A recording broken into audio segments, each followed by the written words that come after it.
Yo, what's up, guys? The Insane Game Freak here, Schizomanic, and we're back at it again with another review.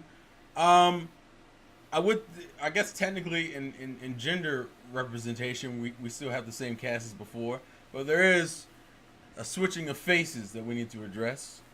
Don't assume my gender. Hey, listen. Yeah, how dare you? What the fuck? Listen. It's hard because people don't know what gender the duck is, so I have to explain it. Wait, what? Beforehand. The duck. If you don't know, What the duck is the duck? exactly what the duck. I can't believe we replaced the goddamn toad with a duck now. Well, technically, We that's replaced true the because probably so anywho, both waterland creatures. guys, all right, listen. It's a smooth transition. She's a duckling. That's what we're gonna pretend like she is. She's a duckling. Anywho, Okay. this is Vanessa. Vanessa, introduce yourself. Say hi to the people and some quick Pokemon facts if you want to give them out. Hi, my name is Vanessa, and actually mostly Nessa under Nessa4587, but also on Twitter I'm known as Nani4587, and I've been a long time Pokemon fan since like the very beginning. I basically have a roller coaster with the Pokemon anime. Like I sometimes will go a phases I watch it, and I just go off for years and then come back again. So. And then that's basically my relationship right now with Pokemon, and this is my first time doing this, to be honest. Never done a Pokepod before. Okay. Well, this is kind of technically, I guess, arguably, this isn't really a pod. This is more of a review. But, Review, okay. But it's more of a, but it's fine because the insanity kind of correlates either way. So it's about the same tier of insanity, just slightly more structured. Mm-hmm. But thank you for being here. We're gonna tackle this and see how this goes. I try to give some variety on here because when you're going through 20-something movies, you don't want to necessarily have the same cast at the time. So I appreciate you coming on and talking with us. So, Well, thank you for having me on. no problem. So, everyone else is here. Tyrone, say hey. Hello, everybody. Tyrone the God 3 here.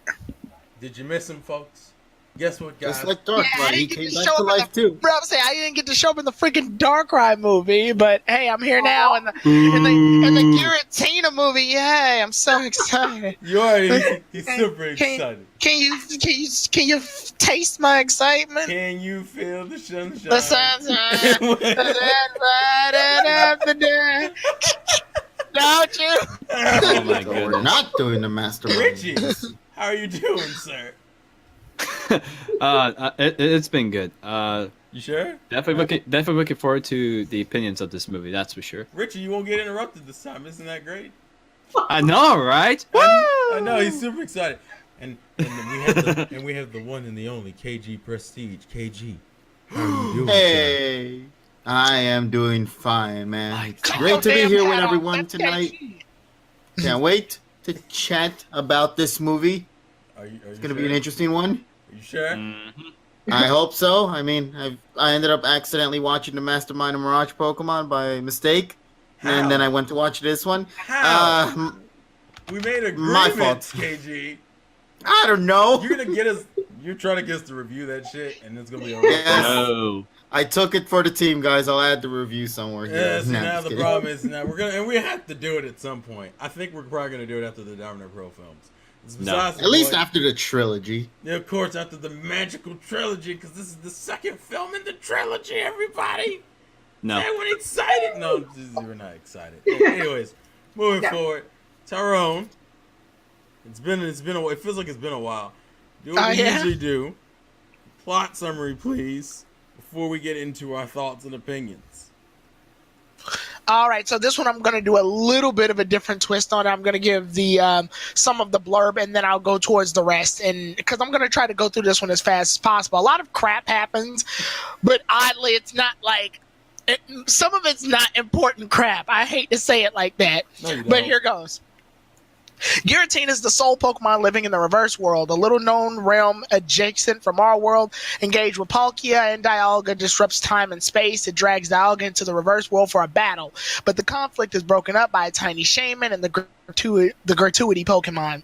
After departing the reverse world and meeting Ash and his friend Shaman communicating telepathically, because even though it's not a psychic type, every Pokemon can just do this now, asks for their help so that they can be reunited with the other Shaman in the Gracidea Garden. Soon after, Ash and his friends agree to assist Shaman. They're dragged into the reverse world. They meet with a person named Newton Graceland, who's been researching the mysterious realm. Little do they know, Newton's former assistant and fanfic Pokemon villain of the day, Zero, yeah, real original name, seeks to harness Giratina's power to rule the reverse world, even if that means destroying the real world. Along the way, while he's trying to do this, Ash and Dawn go back and forth in the reverse world. I say Ash and Dawn because Brock gets constantly left behind. And then once that does happen, it causes disruptions between Giratina and Dialga's fight, as well as Zero, a.k.a. not Lawrence III, tries to catch Giratina. And when that happens, distortions happen and almost causes a giant avalanche to hit the rest of the Pokemon. Thankfully, Regigigas makes its required debut and holds off the avalanche. And once our heroes continue to fight off against Zero, his plans are thwarted afterwards, and Shaman's free to go into the Gracidea Garden along with the other Shamans, and it says it's goodbye, and the plot basically ends there. The end. All right. That felt shorter than I had thought it would be. Well, because I have to. He's cutting on a bull. Of course. Otherwise, we get our heroes on the train, and Shaman's being an asshole about pancakes. I want pancakes. All right, listen. Shut up, dude. Jesus Christ. God damn. Don't. Richie. I wasn't saying shut up to you. I was saying shut up. Don't I show know, your hand. I'm going with the joke. Early into the review, guys. That's all I'm saying. Shaman's an asshole. All right, listen. All right, this is what we're gonna do. I usually do the general thoughts. I don't really think that's important right now because I think we'll get into it as we get into it. We're gonna start off with the first thing this movie does, and technically it is the first Pokemon film to do this. Continuity. Baby. Continuity between this film. All right, now we're just being silly now. So this is the first film that has plot continuity with any other film, except for I guess maybe the Return of Mewtwo. But considering the Mewtwo, that doesn't count. That was a special. That's not the same tier. We're not going to count it. We'll start here. What did you guys think as far as having a movie with continuity between it and the last film? That the events of the last film is what kind of dictated the events in this film. Let's start with KG. Alrighty then. So my take on this whole thing is, it's an interesting concept. It's the execution that I really have issue with, but that, of course, isn't really something I can fully tackle upon until we actually get to the third film, as that's going to be the one that pretty much puts all of it, connected, ties everything together to create a cohesive story, if that's what they're trying to go for. Yeah, that's what we called it. Mm-hmm. Yeah, so, like I said, interesting concept. I just personally feel it didn't live up to it. Richie? In this trilogy. I would share the same thoughts. Although the one thing I'll say differently from KG is that the one issue I kind of have with it is, and I'm talking about the pollution clouds. For those of you that may not remember from the movie, the pollution clouds in the reverse world, from what I understand, is basically happen whenever something about like if Dialga and Palkia fight, right? If I remember correctly. It's like major disruptions in the real world. Okay, major disruptions in the real world. Okay, we'll go with that. The one issue I kind of have with that is that they kind of took forever explaining that, when I felt like they could have just explained it sort of the first time we saw it before the initial explanation. Like, I felt like it could have just been explained right then and there. But of course, we had to wait until the main character to ask about it, and then they feel, oh, we should just explain it then. But besides that, like I said, I do agree with KG in the sense that I loved continuity because it acknowledges the previous events from the other movie, but it's just the execution that is a little bit questionable, and more specifically, the fact that they took forever, in my opinion, that to explain the pollution cloud in the reverse world. I felt like they could have just explained it right then and there, but they decided not to for some reason. So that's it. Tyrone. Pointless. Whoa. God damn. Well, All right. Okay, you know what? Let me reel back. I respect the movie for deciding to be a sequel to a movie that exists. But here's where the connection comes in, and it really bugs me. Because I kept remembering, I was like, oh yeah, all the Diamond and Pearl movies do have that Dialga, Palkia, Giratina whole squabble that happens in between 3 movies. Well, the second movie's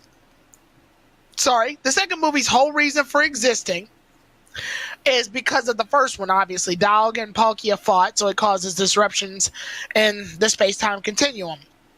Well, this movie decides to explain why Palkia and Giratina were fighting in the first place. While Palkia and Dialga were fighting in the first place, which was a question I want to answer during the first one, because I always thought it was weird that they just sort of bumped into each other and just started fighting. Well, this movie conveniently retcons all of its characters that are in this movie into the last movie by saying, yeah, we were here the whole time. Didn't you see us in the bushes? Oh no. We were in the back. I thought that was movie 12's thing, not movie 11. Then we were just in the background, right? You saw us. This is Tyrone ranting for the future, essentially. But no, what happened is the reason that Palkia and Dialga even met each other in the first place is because their spatial realms had got disordered by Giratina. I'm like, great.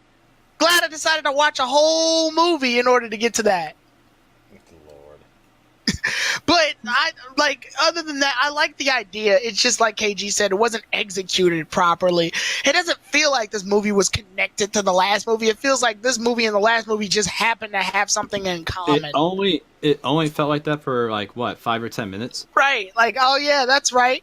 Palkia is not even present in this one. It's just Dialga and Giratina. So it's just okay, sure. and how long is this movie? About 90 minutes or something like that. It's almost 2 hours. It's an hour and 40 something minutes. Yeah, I remember. Yeah, this was only maybe like he said 5 minutes of explain the whole continuity, and that's it. We're like, wait, what? Yeah, because yeah. Go ahead. I was just right. It comes and goes so quickly. It's like the movie's embarrassed to even try to use the very potential it brought up.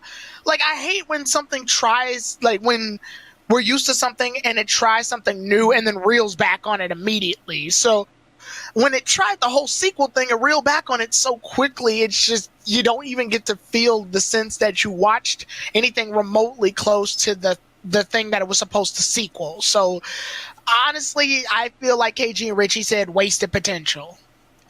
Vanessa, do you feel the same way or say what? I said, do you feel the same way as far as Tyrone and Richie and KG about it being wasted potential, or the pressure's gotten to her? I don't We know. did it, boys. I know we're out here pressuring young women into Pokemon reviews. How dare we? Whoa! No, it's wait, what happened here? Because it was you guys are going in and out. So I was wait, what? No. Okay. I was saying. Do you agree with that notion that the continuity handling was not handled well? I definitely do agree.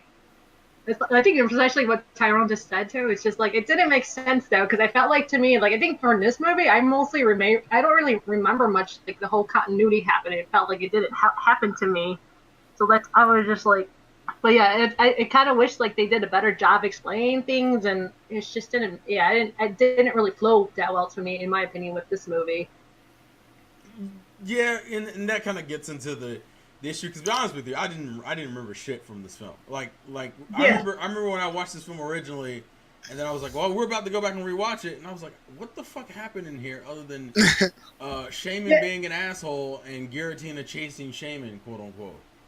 Yeah, that's how I felt too, because I was I don't remember this or something, and I was is it a continuity? I was that's kind of make me question, and which is kind of not a good thing if they're trying to claim it's a continuity. But yeah, because in the context of the film, the continuity, at least based off of this film, is that Palkia and Dialga were fighting because they had thought they had invaded each other's territory. And Giratina was annoyed because they were causing these poison clouds to show up in Giratina's territory while fighting during the Darkrai film.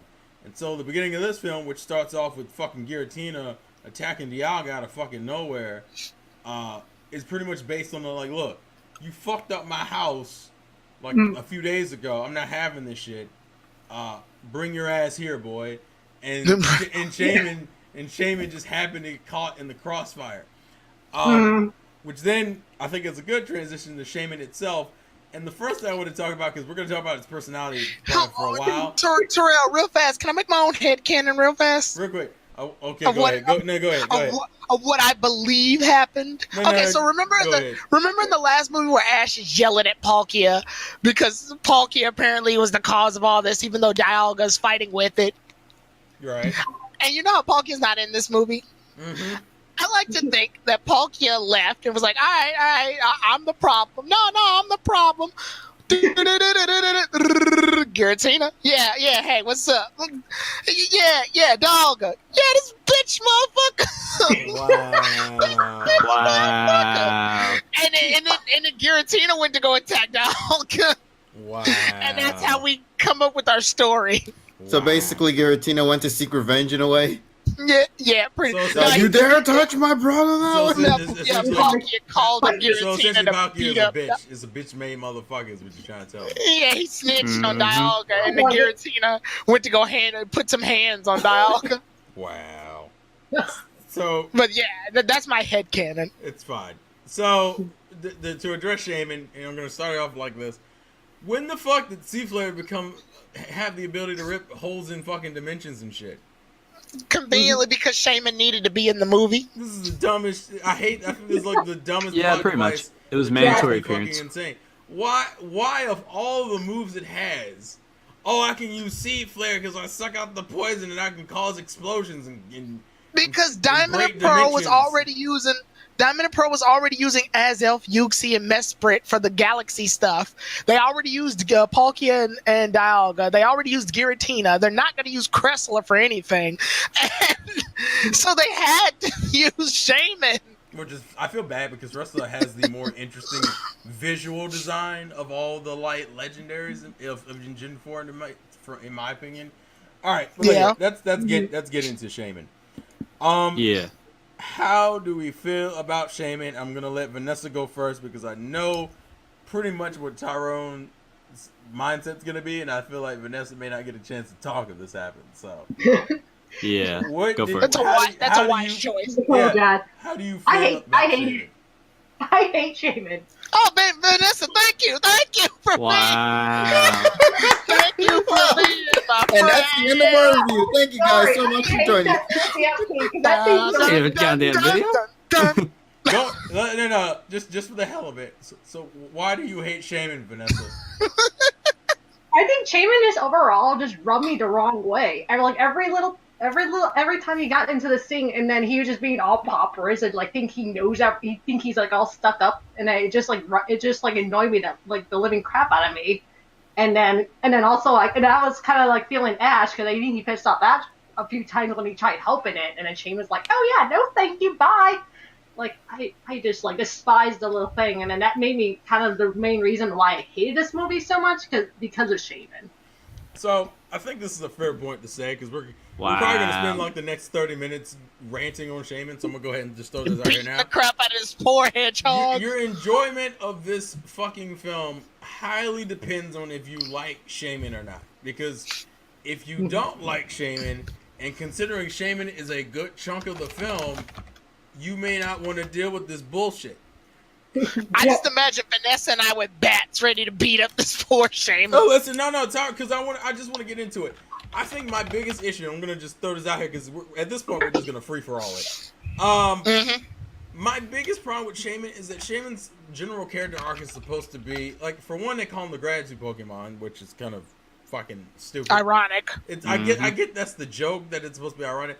My issue with this is the idea I assume Shaman was supposed to have is he was supposed to go through an arc in which he kind of starts off as a little way too fucking arrogant and kind of an asshole, and by the end of the film, he's supposed to mellow out and learn some mutual respect for his new friends and whatnot. That's what I think the movie wanted you to do, what was supposed to do. The reality of what actually happened was completely opposite. He's pretty much a dick for 90% of the film, and then he has his little moments where he's like neutral, where he's like, oh, well, we're kind of cool because, oh, there's a Giratina attacking us. Oh, because Zero's a fucking asshole. Oh, because we're in the reverse world. And by the end of the film, he's like, goodbye, my friends. And for some reason wanted to give Ash a fake emotional moment like he gave a shit. You didn't give a shit, Ash, because no one fucking gave a shit. All right, Tyrone, have fun with it. I'm going to lose my mind. Don't do it. Tyrone's the worst person to be thrown into that kind of shit. No, go for it. Why? Why am I the worst one? Because you're the one who's known to get so infuriated over this type of shit. Let me ask. Well, then I will let KG and Richie bide some time. Yeah, please, Jesus. Okay, go, Richie. You go then. Okay. One minor note. This is probably the only thing I'll ever say on it. It's not the fact that Shaman's obnoxious, which he is. But the one thing I have to ask is, how can they, and by they I mean Ash, Dawn, and Brock, how have their heads not explode being with Shaman? Like, I don't understand. I'm surprised they haven't lost their shit in the movie. Ash does it a few times. Yeah, but only Ash though. No one else does it. Dawn wants to pretend like she gives a fuck. Like, oh, why would you bully little Shaman? He's just a nice, sweet Pokemon. The asshole ate our fucking pancakes, Dawn. That's what happened. He's an asshole. I just don't understand. And then he turns into a sky form. He's even more of an asshole. Yeah, I'm gonna say it gets worse. It gets worse, yeah. Oh no, I agree. The only difference is he doesn't have as much confidence when he's in his normal form. He's still a fucking asshole. That's the problem. Yeah, but that's just the one minor thing I have to say, because I'm like, because I'm sure if we're all with someone that we consider annoying like Shaman, we would just lose our shit pretty soon. And I'm surprised only Ash is like the one to kind of, And Brock's just happy to be here. Yeah, this is literally one of his worst films. Yeah. I don't understand. I don't understand. I'm actually surprised, and I applaud them for not losing their shit with Shaman. But that's just it. KG. No, I pretty much agree with what Richie said here. And also, I guess another thing to add is, for Brock, we were talking about him last movie and how he actually had somewhat of an active role that time around. And then you jump into this film and he's just been shoehorned to the sidelines, It's like, shit, we forgot, right? There's 3 total characters Why here. do I feel what like... do we do about Brock, Why do I feel like that's a tradition? Because it feels like to me, there is like a movie where the side characters... Brock says it in pattern. Brock says it in canon. He goes, I'm sensing a pattern. Yeah, that's what I'm saying, because it's like one movie, the side characters do what they're supposed to do, they're not useless, and then it seems like the next movie, they go back to the same issue. To be fair, Brock not doing anything. Brock was always in the bottom half of most of the films. There's very few films where he's consistently in the front with everyone else. It just so happened to be the first Diamond and Pearl film was pretty nice to him. The rest of Diamond and Pearl doesn't give a fuck about Brock. And that's true. Background. And that's terrible because it's the last time it's in, and he's in the series, Yeah, that's why. Maybe that's why they did all that shit. But still, Tyrone, have at it. Yeah, I had nothing else to add to this whole thing. Time to get the popcorn. This pompous ass porcupine pissed me the fuck off. So first of all, Shaman starts off being an asshole, and I want to get one thing straight here. This movie is essentially an escort mission because we haven't had enough of those. But at least in the Jirachi movie and in the Manaphy movie, the Pokemon that they're escorting, and even Helen. Yeah, at least they're bearable. Their whole trait is that, they're kind of babies. So they got to be taken care of. Where Shaman takes an entire other route to this, where it decides to be more... Shaman's like the obnoxious 8-year-old kid. Right, it decides to take more of an initiative to have more of a character. Unfortunately, that character shoots itself in the foot here. One, it starts off eating our hero's food, which is never a good start.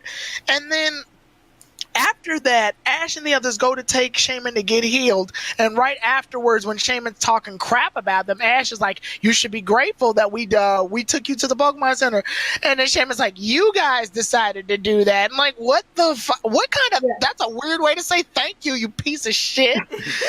Oh my god. You know, Yeah, that's true. I was like, wow. and, you know, and here's the worst part. My man don't give a fuck. Here's the weird part. I don't understand the way the movie starts, because the movie starts off with this whole Dialga and Giratina fight, right? And Shaman gets caught in the middle of it. And so the premise of the reason why Giratina's pissed off at Shaman is it's because this is the basis of Shaman's whole thing, is that he has a trauma based around Giratina because he thinks Giratina's going to eat him because he used Sea Flare to get away from him. But like he's like in the beginning of the film, because also by the way, he's another Pokemon that for some reason knows telepathy. We don't know why the fuck this is. It's just this was the most shoehorned telepathy ever, too. Like, out of all the Pokemon up to this point, all of them at least have something you can back up on to say why it knows telepathy. Shaman has telepathy because fuck it. Yeah, pretty much. And here's my thing. Why in the beginning they tried to make Shaman look sympathetic? Okay, fine. You went through a traumatic experience. I can understand your fear of Giratina. It's clearly justified. So why is it the first time? Because Dawn is the one who defends him first when she goes to clean him off and wraps him in a fucking towel and shit. And the first time he speaks, the first thing he says is like, "Well, you could have been a little bit gentler with me, and you could have picked me up in a different way." And you're like, "Are you fucking kidding me?" Like, this thing's an a-hole from pretty much from start to almost finish. Like, see, the reason, and I will compare this to another movie where they did an escort mission. In Lucario and the Mystery of Mew, Ash and Lucario don't see eye to eye at the start of the journey to search for Pikachu. They literally are on opposite terms. Ash thinks Lucario was just mad at Sir Auron for no reason, and Lucario is mad at humans because of the way Sir Aaron treated Lucario during that. But the two eventually come together in the middle of the journey and realize, maybe we're both wrong about how we see things. And they have a moment where they actually come on common ground. This helps later in the conclusion where they actually work together to fight off against the Regis and against the tree's disease, the tree having the whole disease. Because stories work like this. It goes beginning, rising action, climax, closing action, conclusion. But Shaman's an asshole pretty much all the way up until the closing action. At that point, it's too fucking late. Well, and then he never stops being arrogant. I think that's And he always thinks, Shaman always thinks it's about him. Like, Giratina's clearly, Giratina's going to eat me. It's not really trying to eat you, but you haven't realized that because you're stuck up your own ass. And then Ash and the others try to save Shaman, and every time they try to save Shaman, Shaman would once it turned into the sky form, it acted like it never needed them in the first place. And I'm just like, what? Well, the unmitigated gall.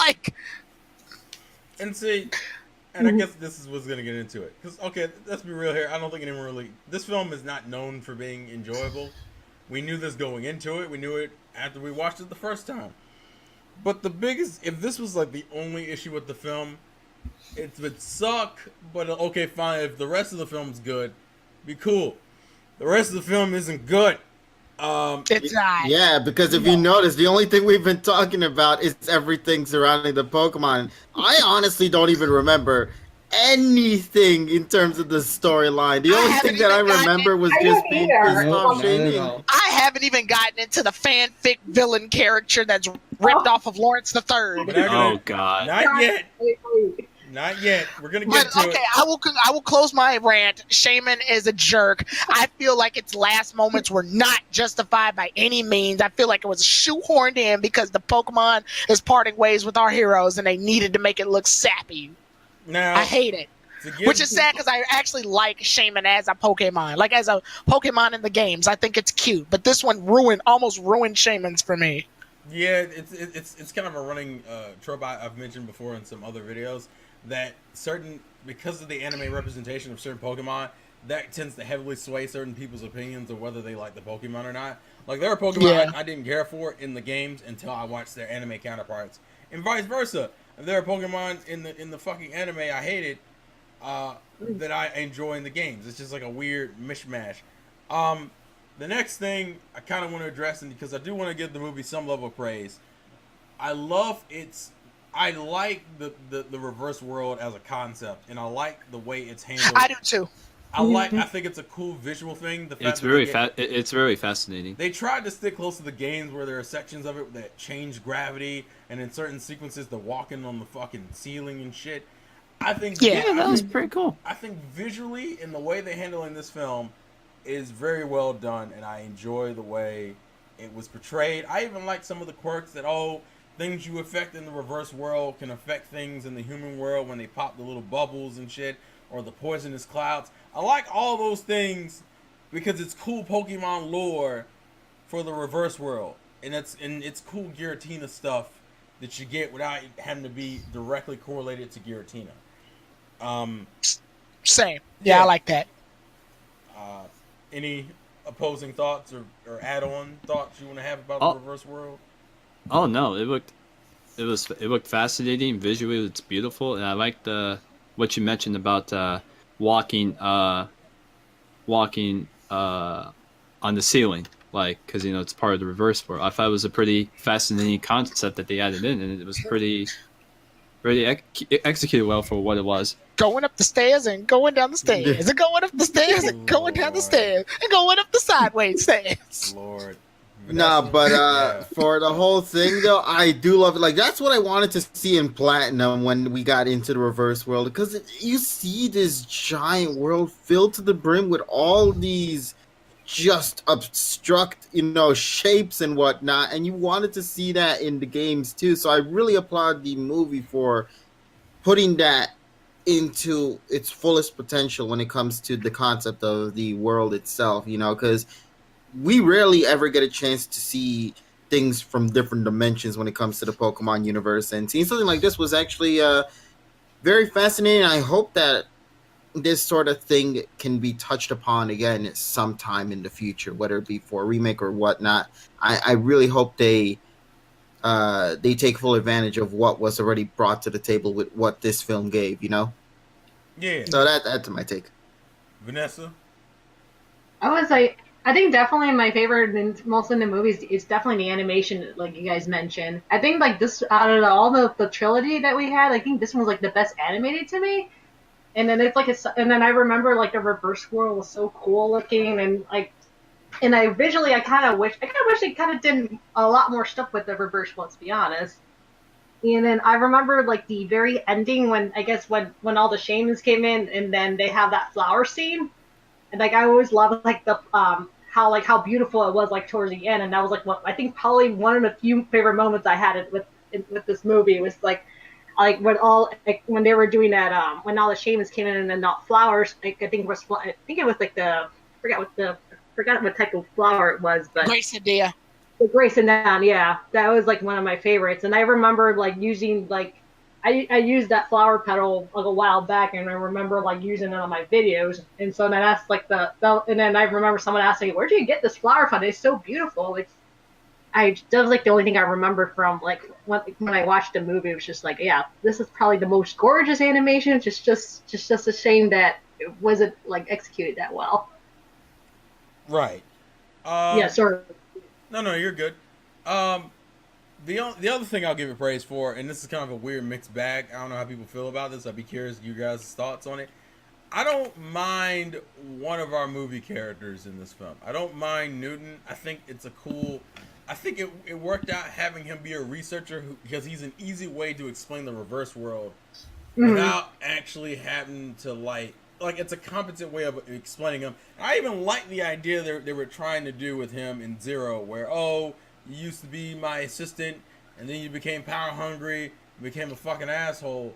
But like I realized early on in my research that Giratina's power shouldn't be taken or abused because he should be allowed to roam freely and that kind of shit. Like, I appreciate that. Even some of the subtle touches, like when you first meet him, you notice his clothes are ripped because he's been in there. He said he's been in there for like 5 years, I think.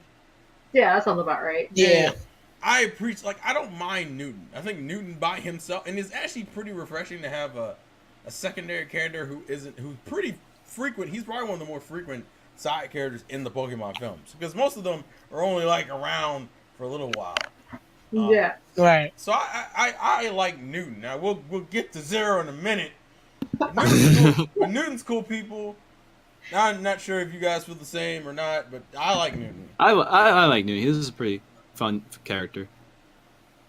For me, well, I agree with what you said about Newton, but there is something else I also enjoyed about this film that's not really relating to the character. And honestly, it probably is one of the only redeeming factors I got with this film, and it might already be a given as to what that is, being the OST. Go for it. Oh, the, yeah, of the course. music. The The music is great. The OC is always good. Yeah, the OST is always fantastic. But personally, one of my favorite songs from the Japanese Pokemon films, one by Crystal Key, I think that's how they call it. Yeah. Yeah, that to me is one of those songs that you just enjoy so much, but are so saddened to see it be slapped onto a film that isn't in that exact quality. You know what I mean? Because you have this amazing song right here, and then there's this abomination of a continuation for some story just slapped next to it as well. And that's pretty much one of the only things I really enjoyed about this film, because like I told you before, I'm trying my best to remember the plot, the story, the adventures and all that. And I watched this film 5 hours ago before getting into this. Like it never even happened. And you know what? That's funny you say that, because when we got to the third film, well, you'll understand everything there. Not yet. Not yet. You'll get Not to it. yet. There's one tiny thing I like in the movie. Is it the And sheep? it's not no. It's something I didn't think they would actually do. Like, they didn't have to do it. But remember the scene where Regigigas is holding off the avalanche? Right. He's holding off the ice, and he keeps holding the ice, and then he gets this boost of power and is able to, like, fare a better chance against the avalanche. Oh, is that They the slow put start Regigigas' slow start ability in the goddamn anime. Although they I never didn't think they address would it. do that. I mean, sometimes it's a show not tell. So I thought that was actually kind of, well, I guess if you've never played the games, you don't understand what the hell's going on. But I don't know. I thought that was a nice little touch. They didn't have to do that. They could have easily just had it's Regigigas. Did he need to follow video game logic? He could have just pushed the damn avalanche. Taro, But no. I'm glad you mentioned Regigigas. You wanna know why? Well, you wanna know why I'm why? glad you mentioned? Because it gets Why? into another fucking problem I have with this fucking film. Uh-oh. This movie. What's that? This movie ended twice. Yeah. It had two endings. Yes, it definitely did. It had two endings, and the Regigigas stuff, in my opinion, Was the ending. It's just unnecessary. Oh look, Regigigas is in the last 30 minutes. I don't know. It was like the last 20 or 30 minutes of the film, and all he does is he calls a bunch of fucking mammoth swine with him. You know what? And he pushes the fucking ice block. Why? I was actually gonna mention that. I just felt like Why? I like Regigigas, but why was it there? It's like Because a Pikachu short I slap. said I said it in the plot summary. He makes his required appearance. Oh yeah, well, Please. so he's gonna pay for this. They signed him. Yeah, he was signed a contract. He's a Diamond and Pro Pokemon, so he was required to show up. So, I guess real quick, to give context what I mean when I say this film had two endings. It's just unremarkable. Is this movie has its first climax in the form of, we gotta get on Zero's ship to stop him from using Giratina as a sacrifice and stealing its abilities, so because Zero wants to do something with the reverse world. He wants to protect it, but he also wants to rule it, because Zero's the bad fucking villain. So, we save Giratina, and we make the stupid aircraft crash. The second ending is that now he's in the reverse world because he's somehow stolen a Pokemon's abilities through a fucking machine. Okay, and he's destroying shit in the reverse world, which is causing damage in the real world. I like the setup for this because it was explained early on in the film, so you expected them to do something with it. Actually, I think the second ending in some aspects is better, but it's unnecessary because realistically all you've done is you've now stretched the movie out for another 30 fucking minutes, what part of me thinks is partially for Regigigas. So the second half of the film is Ash's dedicated solo moment when he goes in there, to fucking stop Zero and to save Giratina. This movie didn't need two endings. This movie's it's one of the longer films already, and it drags because of its slow fucking pacing. And holy shit, Zero, why? Oh boy. Oh boy. Why in the fuck do you make a character like this who's already in half-ass him? That was the first problem I had with him. He's a character. For those who want to know, the general premise is that he used to be Newton's like assistant, but he wanted to use Giratina's power, whereas Newton gained a conscience and realized we would kill Giratina in the process, and we shouldn't do that. Fucking Zero's like, listen, I don't care about any of that. I want to live in the damn reverse world. But they never explain why he wants to live in the reverse world. Then he says some shit later on in the film about how humans destroy this world with all of its poison and shit. But his plan is to... It's His plan is to destroy the real world so he can live peacefully in the distortion world. The problem is, if you destroy the real world, that messes with the distortion world. They make it very clear in the film that the distortion world and the real world are connected. It's like, did they forget? It's like, did they forget their own fucking plot? So the villain doesn't even know. The villain doesn't even know what the fuck he's talking about. What were you saying? Well, I mean, when you're trapped in there for 5 years, you're just gonna start hallucinating, man. Well, no, because I he just wanted wasn't to- trapped. Oh my god. Oh, he wasn't, right? No, I just wanted him to point, bump into Cyrus. Because the big issue here is that he's spending the majority of the film trying to get Shaman to try to get to Giratina to open up another fucking wormhole so he can get into the dimension world, which all he proceeds to do is free Giratina from the dimension world and try to suck out its abilities, which he does succeed in the most part in doing. My issue is that you don't learn any of his backstory or history or relation until like over halfway through the film. He's just kept shown in the background for a while. Then he attacks Ash and them multiple times with Magnemite and Magnezone and shit. And then it isn't until halfway where it's like, now I'm gonna use Shaman to get it to use Sea Flare to free Giratina. Side note, I do like the fact that I think the idea is that Dialga used Roar Time and trap Giratina in a time loop. I don't know why, I just find that shit funny as hell to me. But I don't understand what the goal of this character is. Giratina, I've come to bargain. Oh God, that's a weird. Oh my goodness. If you haven't seen Doctor Strange, you won't get the joke. If you haven't seen Doctor Strange, good job. We made a Marvel reference in a Pokemon review. I like to think your audience is well versed in the Marvel universe. Good movie, by the way. Because we're all fucking Good movie, nerds. by the way. Is that why? Because we're all Yeah. fucking nerds. Well, yeah, that's part of the reason. Wow. Okay, at least you're honest about it. I appreciate your honesty. Yeah. I'm gonna let you know. I'm gonna just leave it. Vanessa, any thoughts on our antagonist? Oh god, I like Zero, but overall, his whole plot didn't make sense to me at all. It It's doesn't. like it just doesn't make any sense to me because I think they didn't really give him a good explanation, and then I think the reasoning why he wanted to do it was like so lame, like because he was just basically a lame antagonist overall, like he wasn't that memorable. I want to be in the reverse world because it's lonely. Yeah, and I was just like, why? Why do you want to be lonely? I was like, won't you go crazy if you're be lonely that long at a time, anyways? Like I don't know, because I was like, or have no contact of any other human contact, or maybe possibly another. I'm not sure another Pokemon, like realistically, but it just didn't make sense to me at all. Just overall with Zero, I didn't get him, and I did not like him either. I just wanted him to bump into Cyrus. That would have been funny. That would be awesome if he did What the that. fuck are you doing here? Listen, see, I can appreciate the psychotic villain who's like, I just want the peace and quiet of being alone and being in my own little world. I can appreciate those kind of villains, but usually you have to set up that kind of psychoticness. Like, usually a character who wants to be like that is a character who suffered like a major tragedy. Like, he's lost a lot of shit in the real world and he just wants to escape to another world because he wants some peace of mind. But the problem here is He never did. None of his backstory. All of his backstory is that I used to be the fellow researcher, and he deleted the information I wanted to use for myself. That's literally his only two backstories.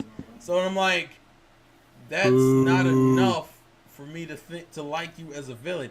Also, You're not interesting as a villain. All you fucking do is you. Also, one of the worst, one of the dumbest sequences I noticed is when they come out of the reverse world with Giratina, and then he's like, "Okay, I'm gonna capture it with with his ship." Right? He's on his hovercraft when he gets out of the reverse world. What does he do? He gets off his hovercraft just to get on the larger tractor beam thing on his ship to continue flying in the sky. The reason why I find this stupid is because once you realize the only reason why he probably did that is so Newton and Ash and them had a device to fly on to get to his ship. Because realistically, why can you just keep riding your fucking hovercraft all the way up to your main ship? Why get off your... And I know, and I'm like, I know why. It's so Ash and them have a ride, and it's such, and this gets into some of my other issues. It's such the writers needed a way out situation. So it's plot armor basically. It's not even plot armor. It's just. I would say it's more of a Deus Ex Machina. No, that's giving it way too much credit. I think it's just more of a. It's a cop out. It's like, what's an easy way to get Ash and the crew, all the characters up there, except for Brock, because fuck Brock, but all the other characters on the ship in a slightly more visually appealing way. Oh, let's have them take the villain's hovercraft. But wait a minute, the villain's currently on the hovercraft. How do we get him off? Well, you know what? We'll just write him getting off of it for no other reason. Even though he's going in the same direction as the fucking tractor beam. So it doesn't make any sense why he would get off of it, but we're going to have him get off of it. That's the first plot thing that aggravates me. The second thing is this bullshit. So throughout the whole film, Shaman has pretty much an inherent fear of Giratina. Because in the beginning of the film, it caused him trauma, and he's definitely afraid of Giratina. In the latter half of the film, we find that Zero's goal was to get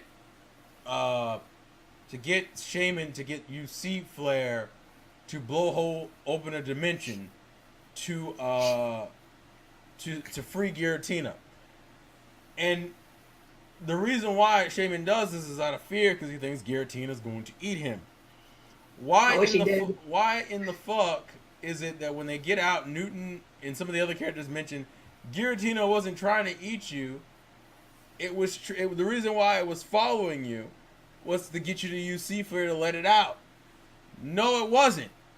The reason why it was attacking you was because at the beginning of the fucking film, you used C-Flare and allowed Dialga to get away.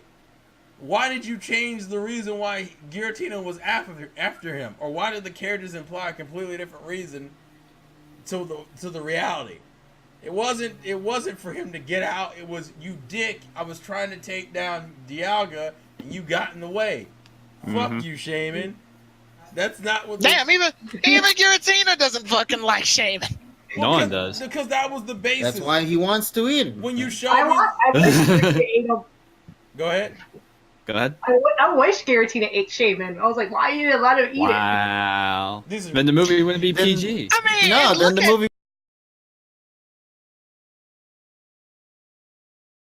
Size compared to Shaman, would that even be a nourishment? Like what? No, he's doing it for us. He's not doing it for that. Oh, okay. He's like that person like you always root for to do the right thing in those anime shows, but then you end up accidentally doing the opposite of what you ask him to do. Right. And that's pretty much what Giratina is. Like Giratina is like that character you wish you could be, just so you can get these events of happens, but it never happens. So it's just unfortunate because I feel this movie would have been fine without Shaman, but they needed to somehow. They gotta sell Shaman's incorporate. It was mandatory. They gotta sell those toys, and how do Shaman you sell a jerk though? That's the concern. I think around the time that the movie was out, too, Shaman had a whole like release the Pokemon Diamond and Pearl event or some BS like that. Yeah, that event at the Diamond and Pearl games with that stone. Shaman game or something. Yeah. Wait a minute though. When did Platinum came out? No, it's been the Diamond and Pearl. This was at Diamond and Pearl. Yeah, before Platinum. Yeah, Platinum was where you get the greatest Sadia flower so Shaman can turn into its sky form. But actually, there's one thing I can say about Shaman before we move on is that So obviously, I think we've all seen at this point many times the concept of where a character misunderstands what has happened to them, and it's like they think, oh, this person's going after me, but in reality they didn't. I don't think they fucked up on that. It was just to me the problem was that the character was so obnoxious. It kind of just the way that they kind of did that didn't even matter, if that makes any sense. So because basically what I'm saying is the way the misunderstanding part they did, I think good, but it's just the fact that Shaman was obnoxious was just kind of threw that out of the window, I feel like. So in other words, Shaman being an asshole just kind of ruined the one little positive it had towards its character. So well, I feel like, if any, I feel and since we were talking about Zero, I know you brought Zero. I want to give you guys a chance because I kind of ranted on it, but I didn't. Oh yeah, Zero. So y'all can go for it. Yeah, Zero. I don't really have much to say. I think the only thing I could say though. Would you say you have zero things to say about Zero? You're garbage. Anyways, so. That took a way meaner turn than I thought. No, Rich was on some shit, yo. I mean, I guess it's nice that he has actual motives, but the problem was it's one thing to have motives, but it's also another to realize the pros and cons of your motives. And I think he didn't realize that the one thing he wants to do is literally the one reason why you shouldn't do it, if that makes any sense. So I don't know. I feel like for Zero, it's a little bit weird. For every pro that he has, there's like a con literally right next to it. And I thought it was pretty cool that Newton was tied into the story, into kind of why he did what he did as far as the plan to take over the reverse world and destroy the main world. Although I do agree with everyone else in the sense that it didn't make any fucking sense. But, I mean, there has to be at least one positive, right? So, other than that, Zero, he is not forgettable, but at the same time, don't you fucking lie, Richie. No, I'm actually being dead serious. Like, he's not totally forgettable, but at the same time, there are reasons why you should.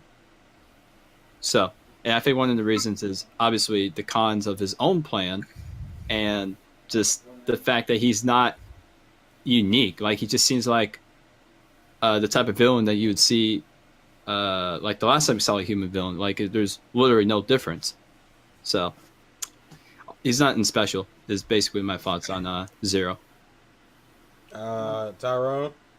My thing is with Zero is, remember when I made that joke that he's like Lawrence III from Pokemon the movie 2000? Yeah. Okay, I actually just thought about it. He has like an aircraft that's CGI'd as hell. Yep. They even do the same pan out shot with it. He has an artificial female AI that helps him in his quest to capture said legendary giant Goliath ass Pokemon. He is Lawrence III. I didn't even stop to think about it until now. He is Lawrence III. It's like they tried to do Lawrence III over again. And I feel like this character on his own was completely terrible. So they had to like go, oh yeah, he's an apprentice to Newton. I feel like that was going to be like this is the justifiable enough to have his character into the story to make him more inclusive. The problem is they do nothing with it.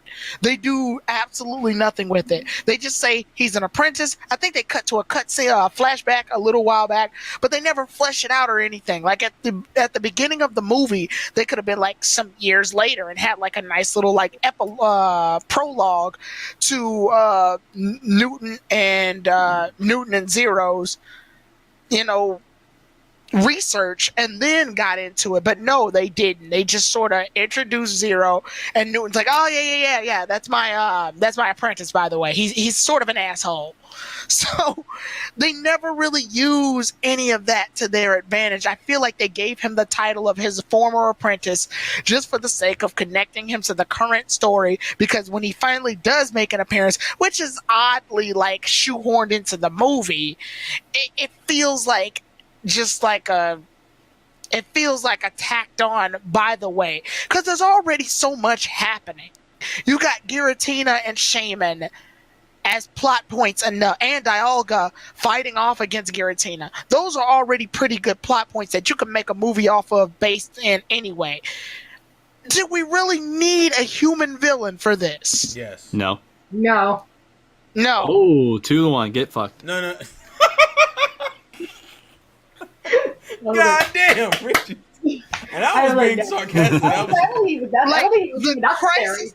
The crisis in itself felt like it was all the way at a large enough version, so I feel like the appearance of Zero was just to agitate the situation even more.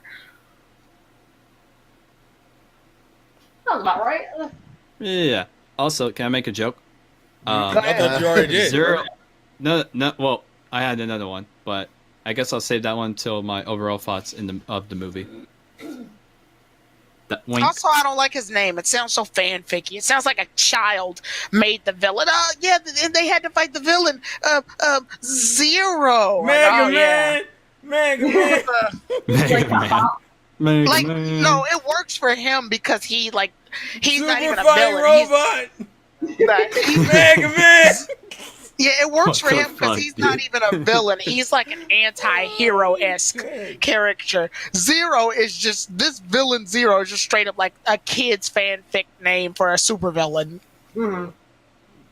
Vanessa, any unique thoughts? Or we're pretty much in the same thought process? Oh, I was like, that's really, yeah. I'm like, Zero was not necessarily needed in this damn movie because he didn't really, he just made, like, I think there's Tyrone was saying, like, it just made it worse though. And then it's like, I guess like for some reason they just didn't know what they were doing with this movie. They were just trying to like, oh yeah, let's just make it at least like 90 minutes, and then we'll just add this little plot here, we'll add another plot here, and then this other thing. And so it's like, so it's just like, to me, I was like, Zero's just seemed like just a cop out for just like at least having a, basically, yeah. Why? Well, like, let's make this movie with at least we need to have a villain. But I feel like I've seen them, like, it's been done so many times, like from other, not just like in Pokemon in general, but from other shows and movies too. Like they'd say, oh yeah, we need a villain to do something, just to be a movie. So like that's why I was not too much of a fan. KG. What can I add?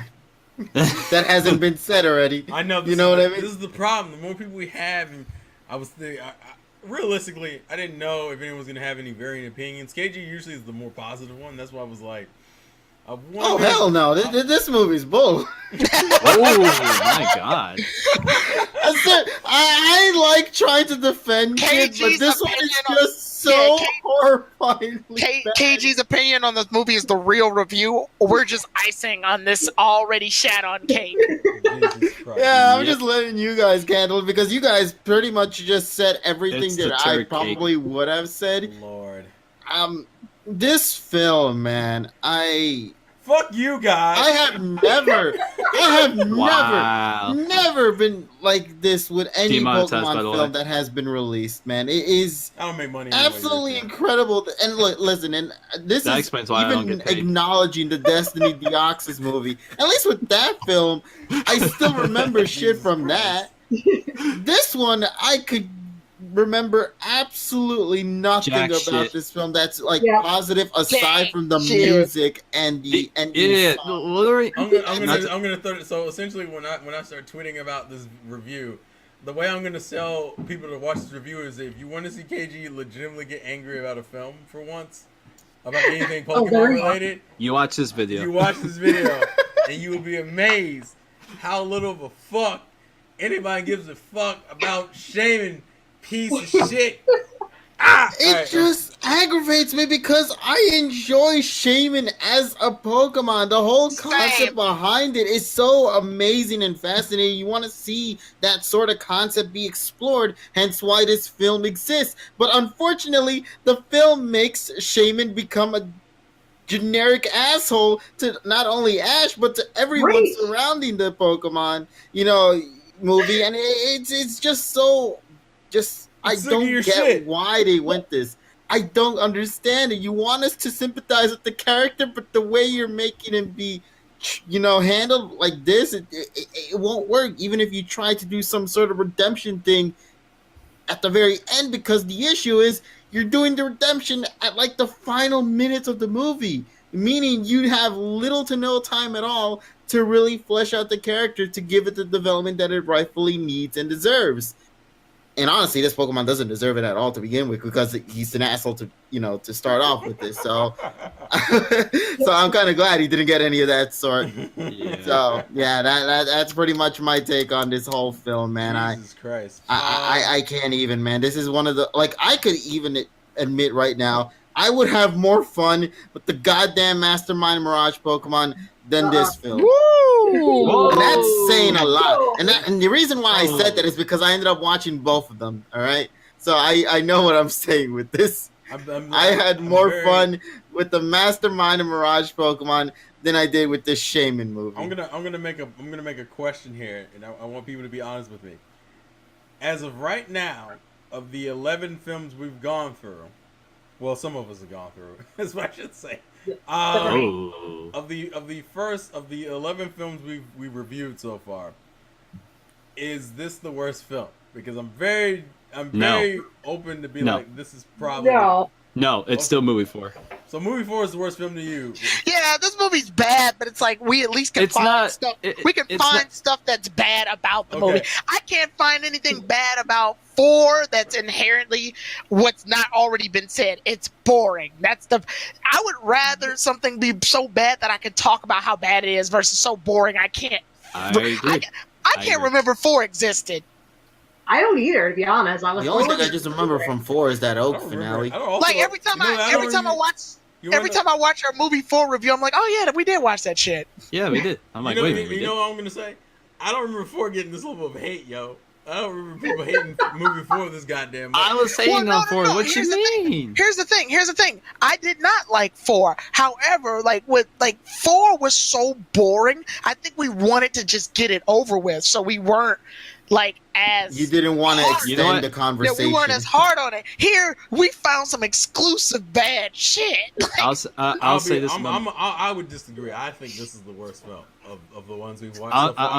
That's saying a lot, considering I don't fucking like some of the more I have more of the controversial opinions. I think this is the worst fucking film because I didn't remember shit from this film, and I won't remember shit from this film in about a few weeks. Right now, it's kind of fresh in my head. Yeah, that's true. My I can still remember the basic stuff of 4 because 4 didn't have an overly interesting plot. It's not a lot to remember.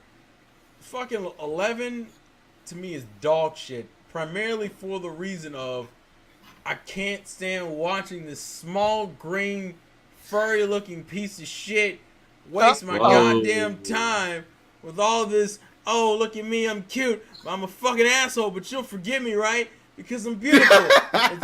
Fucking chucks that thing back into the fucking dimension and just let it out there. Considering my profile picture on Discord is Boa Hancock, he literally has a very similar personality trait of I'm a fucking asshole, but you'll forgive me, right? Because I'm beautiful.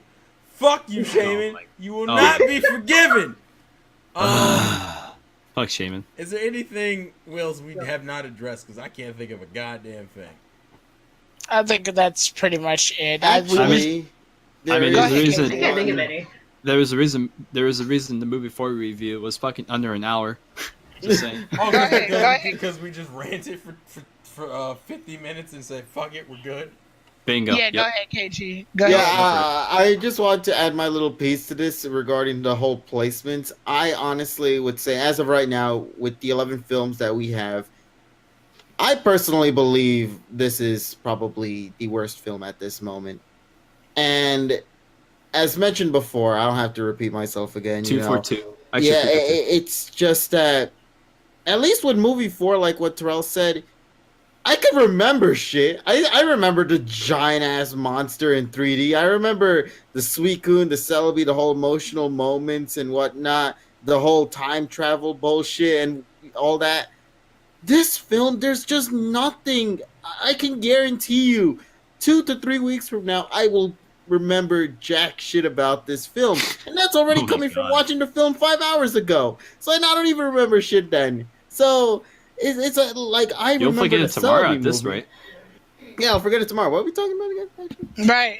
Yeah. Oh my goodness, Something boy. about movie? Lord. Something? So, with all this being said, what we usually do here, for because Vanessa wouldn't know, what we usually do here is I go around the group and I tell you guys to give me a score out of 10, what you would give it, and why you would give it that score. So we're gonna start. I don't Start even, with the new no matter guest. which way I go with this, it's all gonna be in the same. But I'm curious where this is gonna end up on the scale. Tyrone, you get to go first. What do you Ooh, give? that was a, You're that already was a saying weird. the best for first? What- Goddamn. Oh God! What do you give this film? Yeah, we're gonna be here for every Are day. you sure about that? Yes. What do you give this film out of 10? I'm why? giving this podcast movie a 2 Oh. Why are you giving it a 2, Tyrone? because I feel like we're gonna hit a worse movie, but I can't talk about it. So, this movie, it's not trying. It's not trying at all to catch my interest. Catch. Sorry. It's doing a terrible job on almost every cylinder except for like the few things we were able to point out. We've had so many escort Pokemon movies at this point. We've had to escort Celebi through the forest. We had to escort Girachi to where it needed to be. We had to escort Ash and Lucario to where Pikachu was. And then we had to escort Manaphy. So we've already had a lot of escort movies, and this one just does it the worst. This is the most by the books ass Pokemon movie I've ever seen in my life, to the point where it downright copies stuff from other movies. Which, yeah, if you look at Lawrence and Zero's scenes, they're so similar, it hurts. And it's just that the villain's uninspired and terribly named. The characters we're supposed to care about have very irredeemable traits. Shaman's the Pokemon that's supposed to be with Ash and the others, but it's so unredeemable from start to finish that it doesn't earn its goodbye at all. It's just a terrible time. Like, at least with the other Pokemon movies, when we said that were background, like you could have them on as background noise, or just if it's on TV, watch it. I would go through an actual effort to avoid this movie. I hate this Shaman's is- voice, by the way. That's another thing. Yeah. Yeah, I would go through a legitimate effort to avoid this movie, and I want to say that it's the English dub's fault, but I feel like this can't be even rectified in Japanese. Like, I just don't think No, so. look, you can Yikes. have the greatest voice acting in the world, but that won't be able to fix the story, Because which he's is the Exactly. big issue Because we the have. problem is Exactly. he's still fucking speaking. That's the Yes. And problem. he's still a jerk no Also, matter how you go with. Side note, you had this motherfucker cry for Shaman. Eat a dick. I don't hear. Yeah, He didn't deserve anybody's tears. He didn't deserve it at all. Like, this movie does not earn any of what it got. And You know It's what down to this a point- showed me? Ash likes to be in abusive relationships. That's what it showed me. All right. yeah, and it also shows. Oh And my it's so goodness. Explains a lot, actually. Yeah, it's so bad because the movie downright points out its own flaws. The fact that Brock says I'm sensing a pattern isn't just bad because, oh, Brock's not making a debut for real in this movie. It's the fact that the movie is self-aware of its lack of character usage. Mm-hmm. It's like they got their laziest writer on this one, and I hate it. But yeah, You I too. normally can expect... two, really, now. Yeah, I too. I was just about to add up on that, where it's like, I agree, where the moment anybody says, I'm sensing a pattern here, and it involves the characters being left to the sideline, that should already be a signal for where the movie's going to head Exactly. forward. And Like this was such a by the numbers Pokemon movie. Legendaries fighting, check. Evil bad guy who wants the Pokemon for insert reason here, check. Freaking tiny Pokemon that's supposed to be cute but is stubborn at first, but it has escorts with the heroes and it has a character arc, check. Like this whole movie was just like a copy paste of every Pokemon movie that ever existed, but it was done in a way that was it's like Frankenstein. It was a bunch of bits and pieces of a Pokemon movie that made for a crappy movie. Like it was glued together. Wow. Wow. I know, right? Yeah. Vanessa, you need to follow that up. Yes, man. Oh goddamn! Whoa, what a transition! Go, I think all right, go for it. Definitely for this movie though, I was like, I think it was already. I think this has been on a cycle already for a while. Like, for the last few movies, where you need to get the village, you need to get the legendary Pokemon to market. You need to it started going that ongoing forward, which it gets worse as the years go by. It was just like, yeah, but I remember just the main thing, I just did not like it because of this freaking Shaman. And in general, if it wasn't for Shaman, probably I would have liked it more. But I guess they had to shove Shaman in the movie somehow. It was mandatory. Yeah. So what would you give it out of 10? I'll probably give it 2.5. Oh, Wow. See, It's not my This is not like my favorite movie, but actually I have a couple movies that I actually despise worse than this one. Yeah, see, the people think this is the low point. That's the funny thing. You don't know what low point is, folks. This is why it was funny, because back when we were doing the movie 7 Psychotic laughter. we were doing the movie 7 review, people were like, this movie is dog shit. I'm like, no, you don't know what the fuck dog shit is. Nah, fam. You don't know what the hell you don't know what true dog shit is. Richie, rating and why? I feel like that. I feel personally attacked. Anyways, let's see. This movie, I'm gonna give it a 2.5. I was actually thinking about either 2.5 or 3, but the more I think about it, and after hearing Tyrone, yeah, this shit doesn't even deserve a 3, let alone any score for that matter. Yeah. But as of course, I gotta explain why. And just to play a little bit of a devil's advocate, I'll explain the little positives that I think that this movie possesses. And I'm surprised we didn't really talk about this, but considering, Shaman was like a topic and all, I figured that maybe we didn't get into it. But in my opinion, at least, I thought that the pacing in the movie, at least compared to Darkrai, was better, but considering the negatives of the movie, it didn't really matter. So even if it did have a better pacing, it just didn't matter at all. Also, Darkrai was a pretty low bar to begin with, so it's not like it's a fucking accomplishment. No. I get that. That's also why. Like, for the positives that this movie has, there's like a negative that just kind of overrides it. Like, for example, like when I was mentioning about Zero, about, he kind of has, like, you could say, oh, he has an actual motive, but then you can say, but to that you could say, but his motives are shit, and this is why, But, so there's the pacing.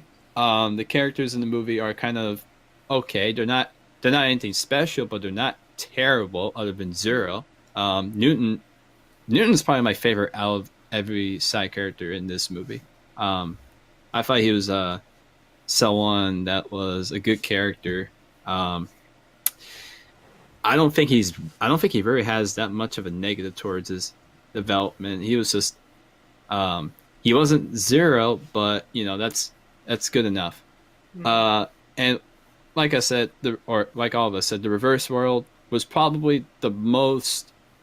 I would say the reverse world itself is probably like the only uncontested positive of this movie. Like, I just thought that the imaginary looked awesome. It was pretty fascinating. And the way that they did the gravity distortions was pretty fun. And I could kind of understand why Newton ended up being there for 5 years?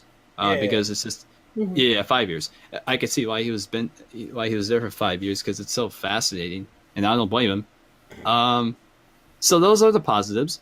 Now for the bad ones, I'll try and speed it up. Obviously, Seamus' obnoxiousness is probably the first thing I gotta mention, because I don't understand how we're supposed to feel bad for someone if they're giving us a reason not to feel sorry for them. Like, it just doesn't make sense to me, and it's sort of an issue that I kind of had before the Darkrai movie. Not necessarily the whole fact of being obnoxious, but the fact that they're showing us one thing on screen, but on the other, like literally the next scene, they show us like the complete opposite. So I don't, like opposite in the sense that it opposes what you said before. So Shaman is one of my favorites as far as Mythicals is concerned, but this movie just kind of, like Tyrone, ruined it for me almost.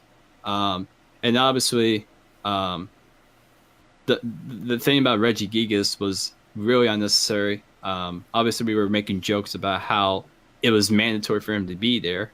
Now, of course, just because he's in it doesn't mean it'll be good. As if it hasn't been said already, it's just, he had to be there. It's just a mandatory appearance. It's sort of like a certain Pokemon in the future that obviously I won't get into because that would require to spoil the movie, but there's one in particular that I feel like had this a bit worse. And obviously, of course, OST is always good. Actually, here's a little fun fact. Out of all the movies, I always go back to listen to this one the most because I feel like a lot of the tracks are good to justify of the shit that we're seeing on screen. So, it helps soothe the pain. So overall, this movie, as far as if you do I recommend to go see it? Not really. I think you have a better time watching paint go dry. Mhm. That's it. And also, the joke I was gonna make. Fuck. I should have mentioned this when I was talking about Zero. So Zero, just like his name, and I wrote this down too, just so I didn't forget. Zero, who, like his name, has that exact number in the personality department. There you go. Did you clap at your own joke? Yes, he did. KJ, I know you probably don't have much to rehash, so if you don't want to rehash it, you can just give the number grade. Oh, okay. Yeah, because I'm playing some Dragalia Lost at the I moment. know So you my are. Of course. I'll give course. this score a remainder of 11 out of 10, meaning 1. Because this film failed in almost every single thing, minus, as what Richie said. KG gave a lower score other than me. dimension. Holy shit. Yes. And, well, actually, yeah, I believe that this score that I'm giving is probably reasonable in some way. This movie hurt KG. That's This maybe Carol movie, did that. Just so you know, it's touched me in places that I didn't want to be touched. It's called Well, sexual point- harassment. Yeah, point to the doll where the movie hurt you. Don't do this. Let's get the police in here. This, Shit. this is illegal. Right this way. This is illegal, folks. Don't do this. Jesus Christ. But no, seriously, this movie, it's just a mess. And I found nothing about this film aside from the music, which can be, listened to separately, so you don't have to actually watch it with this film. And the whole other dimension, which was pretty fascinating and something I hope that can be touched upon in future generation titles or something of that sort, because you have a unique gimmick there. Play around with it, and but that's just gonna be my score because I feel everybody here has really provided everything that I personally would have just said, except just worded it differently to how I would normally say it. So there you go. Okay. That's my. You know, a movie's really bad when KG himself doesn't like it. So I've been wrestling about what I was gonna give it. And initially, my thought process was 3 because the 1 point would be for the music, 1 point would be for the reverse world, and 1 point would be for Newton. And then I thought about it while you guys were talking and realized I couldn't give it the reverse world because the plot fucked that up and made some shit inconsistent. Couldn't give it the point for Newton because Zero's connected to Newton and Zero's a piece of shit. See, Damn. this is why. And then finally, and KG actually gave me the perfect justification for the music. I ain't gotta watch the fucking music for the movie. I can pretend like this music doesn't even go to this movie. This movie doesn't exist. All I have is an OST. The movie is dog shit. I can't even emotionally express how annoying it is to watch this film as a fan of Pokemon. Now, also because there are other films that I will probably hate on the same tier, if not more, I thought, well, I can't just give it a 0 because I know there are films in the future that will be worse than it. Wait, we can give it a 0? No. That's what I was thinking. That's funny. You're fucking clever. But initially, I went, oh, well, I can't do that because there are films I know that are worse than this quality-wise. Then I realized I have a bunch of negative numbers I can go through. So fuck that. This movie gets a fucking 0. Don't watch this film. Listen to the soundtrack. You might look at some still images. That's all you fucking need to do. Fuck this. Fuck shaming. Fuck 0. It gets a 0. Preach. 0 out of 10. Oh. I'm so done. Wow, had I known we could touch 0, I would have gone to that. I just want to place the Pursuit music from Phoenix Wright. No, No, time we'll Tyrell. have our heads. All right, we can't do this. All right, listen. Not to, in my bad for trying to interrupt. You are. This is why. Yeah, in your life. But anyways, I'm pretending to be Polly for a second. Did you like the impression? oh yeah, of course, absolutely. You should be in the comedy business. Anyways, the point I wanted to make when Terrell was mentioning about the justification to give the movie a free for the positives, this I feel like goes into the point where I was saying that for every positive that this movie had, there is always a steaming pile of goat shit, literally ready to go. The next thing you say about the movie, It all ties together. Yes. Exactly. Like for those that don't understand, I'll put it this way: for every positive, there's always a negative ready to go right next to it. That's the problem that I think that this movie had. Richie thought his shit was so profound, he felt the need to explain it to people. Like, Oh yeah, of you know, course. Yeah, of you know course. when you have a battery, there's a positive side, there's always a negative side, and everyone in the back was like, "Oh shit." Somebody pick my mind pieces up because they're blown. God damn. I mean, golly, if Zero wasn't the way he was in this movie, I felt like this movie would have been a lot better. I felt like, but No, of because course, the treatment still exists. I think you were assuming. Okay. Once again, this is the joke I made earlier. If Shaman was the only problem with the film, it probably would get a higher score. Spoiler alert, Shaman wasn't the only problem with the fucking film. I think Richie gave it the highest score. What was the 2.5? No, Vanessa gave it 2.5 as well. Richie and Vanessa are the nicest people here. Yes. And that's saying something because their scores were so low. Because I'm so emotionally gone with this fucking... And you know, Okay, anyways. and like we made the joke before, it's not like this is the worst film in the list. That's the problem. We're not done. Ooh, yeah, we just got into the shit sandwich. But overall, those were my thoughts. It's fine. I am excited for the next one I'm not now. excited. No, at I'm not. I'm not. Bruh. I'm not either. all. Bruh, okay, so here... I'm not. So, folks, listen. If you hear this disdain in our voice, you know the next review we're doing is movie 12. The Mastermind. Which is... No. Shut No. the fuck up. Jesus Christ, Richie. Which is Arceus in the Jewel of Life. Someone... You want to know? You want to know what's so sad about that? I need a It's fucking... better than Shaman. I need to be What? resurrected from the graveyard.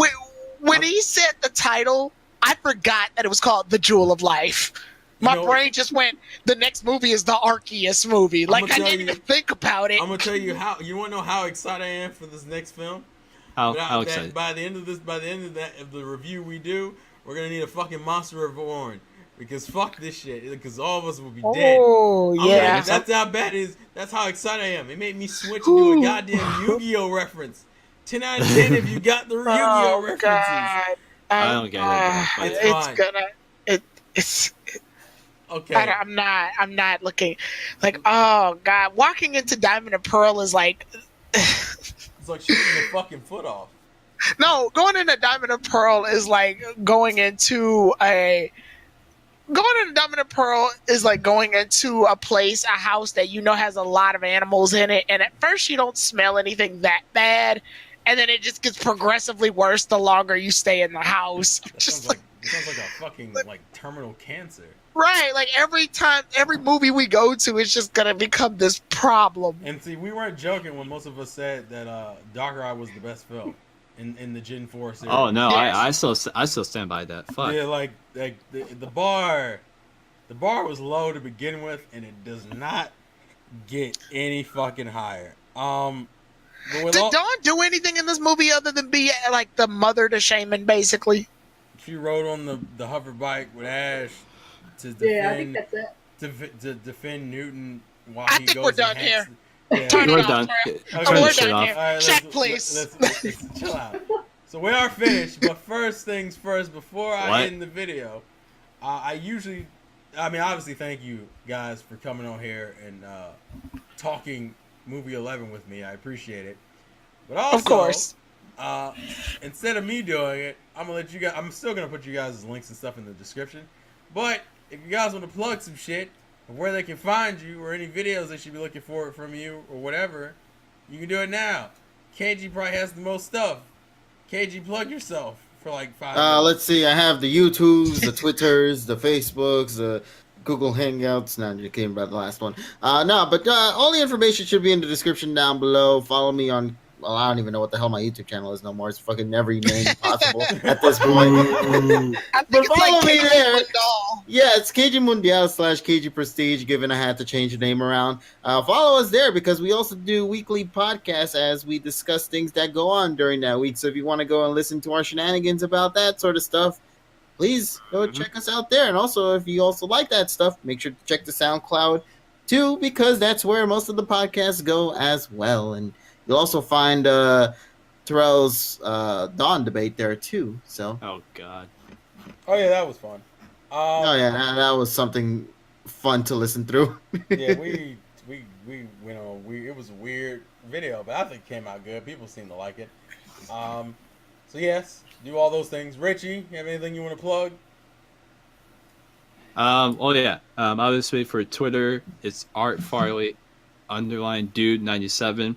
I would say I'm more active I'm more active on Discord. But if you're in the that is my Twitter, Art Farley _ dude97. My YouTube is the one in the description box down below. I do have another one, but I'm not very active on there, so there's no point in linking it. And for those that use Discord, I'm in the JPR server Discord. For those of you that want to chat there about more about Pokemon or this movie, although I don't know why you want to do that. But Goddamn. other than that, that is my information. Okay, so much like KG and Terrell, I do have an active YouTube channel, Tyrone the God 3. You can go on that. Obviously, if you love our rants and our shenanigans, you can hear them while I'm playing Pokemon Crystal. So you can watch our Pokemon Crystal playthroughs. New episode And, 1. Yeah, new episodes. We record every Tuesday, and we upload the episodes whenever I get the time. And then also I do Dragon Ball related stuff as well, and just sometimes here and there I do other anime discussions and review topics. On my Twitter, I'm not as active on Twitter, but I do pop in there occasionally and check things out. I'm also on JPR's Discord as well. My Twitter is Tyrone TG3, and you can follow me on that as well. But everything else is pretty much it. I have a Tumblr too, because Tumblr. Nah, see, listen, we lost the porn, so therefore I don't care about Tumblr anymore. Yeah, no one does. Okay, it's fine. And finally, Vanessa. So like maybe I guess like the easiest way to get me, like I'm actually on JR's Discord. Like I've been under that same server, and then also I guess the easiest way to just contact me is through Twitter, probably under Nani NI4587. That's probably the easiest way you'll get a hold of me. But other than that, I don't really. Yeah, I'm pretty busy. Yeah, pretty in life right now. It's just been kicking my ass they'll somehow respond. Sweet. I see. And like I said, all these major links will be in the description box below. So, with all that being said, next time we meet, it will be movie 12. Woo! I'm so excited. So everybody get Trouble. so listen, everybody get their guns and take out 5 of the 6 bullets, and we're all gonna play Russian roulette throughout the entire movie review. And whoever is left standing has to use the jewel of life to revive everybody else. And if we're all dead, No, hell no, man. listen, one of us has to do this because the video has to. No, be if I'm the uploaded. survivor, I'm just gonna walk out of it. KG, that's Right. KG, Wow. that's some dark shit. Help KG, me! no, he's doing right. I'd rather be dead than realize that movie. Wow, guys. What's wrong with you? Guys, this is weird. Welcome to the world of Pokemon where you can feel suicide just after watching the movie. Anyways, thank you guys for watching. Thank you guys for being here and showing the support. A lot of these reviews have actually been doing pretty well, view-wise, so I appreciate the support. Look forward to the next one. Eventually we will do Master Mirage Pokemon. We're just kind of putting that off because, you know, we'll see if we can make it through the Diamond and Pearl movies, we'll be fine. Anywho, thank you guys for watching. Only one more to go. Thank you guys for watching. 2 more to go. We have No, I'm counting 1 because Oh, it's I the forgot trilogy. about. I thought it was one more, but I just brashed. No, we got. Yeah, it's trilogy-wise. It's one more. It's trilogy-wise one more, but we got Zorak afterwards because that's the last Oh, God. DP film. Yeah. To be fair, you know what? Anyways, we're not gonna get into that. We'll save that for when we get to it. Yeah, exactly. Anywho, thank you guys for watching. Thank you guys for support. That's the game. Play to win, and I will catch you guys later. Peace. Peace. Get me out. Get me out of this goddamn dimension. Oh my god. I want pancakes. Shut up. Get the fucking pancake. Jesus, take out shit. Get the fuck back in there.